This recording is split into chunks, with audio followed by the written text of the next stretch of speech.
নমস্কার বন্ধুরা, আমি তন্ময় সর্দার বার্ড সেভিয়ারি ইউটিউব চ্যানেলে আবারও একটি শর্ট ভিডিওতে আপনাদেরকে স্বাগতম। তো বন্ধুরা, এই যে পাতাগুলো আপনারা দেখতে পাচ্ছেন, এই পাতাগুলো কলমি শাকের পাতা। আমি আমার রেনবো বার্জিকার পাখিদের খেতে দেবো। এই পাতাগুলো আমার বাড়ির সামনেই হয়ে থাকে, আমি তুলে মাঝে মাঝে দিই।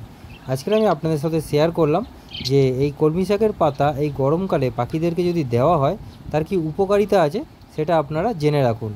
আর আপনারাও যদি পারেন, আপনাদের বাড়ির আশেপাশে মাঠে বা পুকুরের ধারে এই কলমি শাকের পাতা দেখতে পাবেন, নিয়ে এসে ভালো করে ধুয়ে পাখিদেরকে দেবেন। গ্রিন শাকসবজি পাখির শরীরে খুব ভালো কাজ করে। আর কলমি শাকের পাতার গুণাগুণ বলে আমি শেষ করতে পারবো না। কলমি শাকের পাতার উপকারিতা প্রচুর আছে। যেমন এই গরমকালে যদি আপনারা কলমি শাকের পাতা নিয়মিত পাখিকে দিতে পারেন, পাখির শরীর ঠান্ডা থাকে, পেট ঠান্ডা থাকে, হজমের সমস্যা দূর হয়। এই কলমি শাকে প্রচুর পরিমাণে ভিটামিন, ক্যালসিয়াম, পটাশিয়াম, ফসফরাস এসব উপাদানগুলো রয়েছে বলে পাখির শরীরে খুব ভালো কাজ করে। পাখি কেন, যে কোনো অ্যানিমেলসের শরীরে সবুজ শাক পাতা খুব ভালো কাজ করে। আর আমি আমার রেনবো বার্জিকার পাখিগুলোদের দিকে দিয়েছি, আপনারা তো দেখতেই পাচ্ছেন সরাসরি ওরা কত সুন্দর করে আনন্দ সহকারে খাচ্ছে।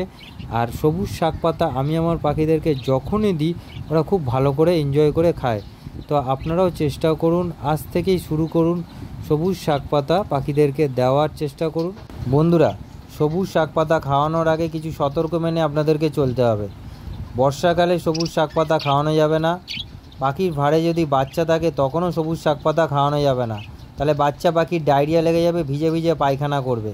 পাখি যখন রেস্টে থাকবে, ফ্লাইং খাঁচায় ছাড়া থাকবে, তখনই একমাত্র সবুজ শাক পাতা আপনারা দিতে পারবেন। যে কোনো সবুজ শাক পাতা, সেটা কলমি শাক হোক, সেটা তুলসী পাতা হোক, সেটা নিম পাতা হোক, বা সেটা সজনে গাছের পাতা হোক।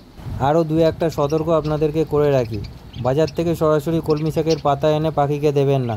ফ্রিজে থাকা ডাইরেক্ট কলমি শাকের পাতা পাখিকে দেবেন না। এই সতর্কগুলো মেনে চলবেন, নাহলে পাখি মারা যেতে পারে। আজকের এই ছোট্ট ইনফরমেশান ভিডিওটি আপনাদের সাথে শেয়ার করলাম। টাটা বন্ধুরা।